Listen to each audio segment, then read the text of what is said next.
Alright y'all, welcome back to the channel and to some more turkey patterning here. And I've got another new combination out here today that we haven't tried, and one that's definitely a little bit interesting, and I don't really know what to expect from it. It could be really good or it could just not quite be the right combination. I don't know, but that's why we bring things out here and test them and see what they can actually do. But for the load we've brought out here today are some more of these, and I'll go ahead and pull one out of the package so you can see. But these are a Salt Creek custom load, which is 2 ounces of lead number 4s. And this load has shown some really good results before, especially out of my old school Colonial 675 extra full turkey choke. So I'm curious to see what today's combination will bring for it. And speaking of the combination we brought out here today, I brought out my Remington 1187 Premier here again. However, I threw in this choke. This is a Cabela's Blackmaxx turkey choke.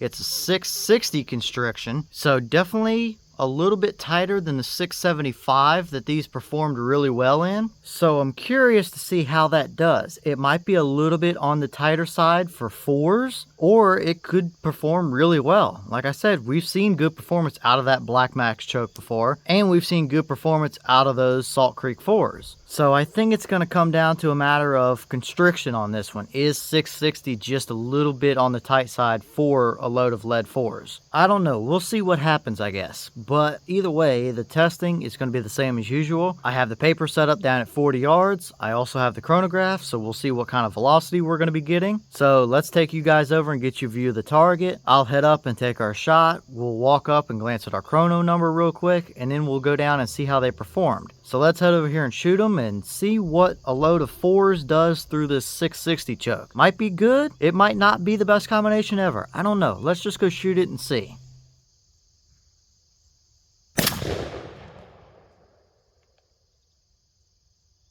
Okay, so that round gave us 1177 through the chronograph. So right in between that 11 to 1200 range that I typically like to see when it comes to a turkey load. So nothing out of the ordinary there. It's pretty much right on the money. But how did they actually perform through that 660 Cabela's Blackmaxx down at 40 yards? I don't know. Let's go check it out and see what we got.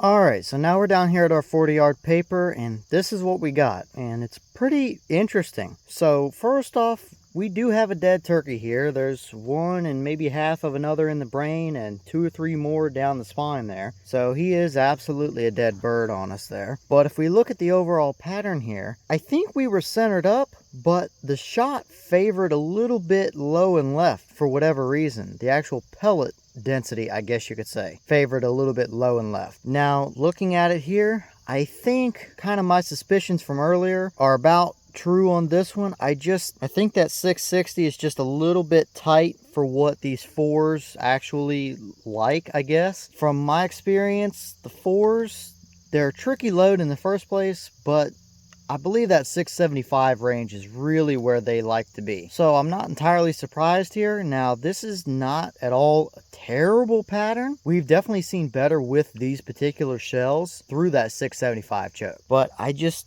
think this is a case of a little bit too tight of a constriction for the 4s, which I kind of knew coming into it, but it was a combination that we hadn't tried yet. So, of course, we had to bring it out here and see what it would do anyway. But at the end of the day, he still would have been a dead bird, so you would have taken a turkey home with you, that's for sure. But I just think that 675 is right about where you would want to be if you're shooting lead 4s.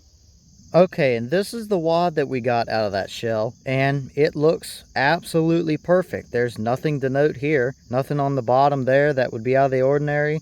Nothing stuck down in there. It opened up pretty much perfectly here. No rips or tears or anything weird going on. So I believe it absolutely did what it was supposed to do for us in this test. Alright y'all, well, what did you think about that performance? It's definitely not terrible by any means. It's by far from the worst we've seen out of a turkey load. But like I said several times earlier, I just think 660 is a little bit tight for 4s. But I don't know. What do you guys think about it? And if you shoot 4s or have used 4s and you've seen some really good patterns out of them, what kind of constriction choke were you using? Like I said earlier, we've seen good performance out of these 4s through my old 675 Colonial, so we know these are really good shells. But 660 is just not quite the right combination for them, it doesn't look like. But what has been your experience shooting 4s, and what kind of chokes or what constriction do you like to use? Leave a comment and let me know your thoughts about it all. But either way, at the end of the day, it clearly would have been a dead bird. There's no doubt about that. And I've got a bunch more testing coming y'all's way, so stay tuned because there's plenty more shotgun tests, pattern tests, and hunting stuff coming as well. If you would like to see some sneak peeks and updates and things of that nature, then feel free to head on over to the Instagram. I'll leave it in the description down below here. And on that note, I'm going to jump back to it here, and I'll see y'all in the next one.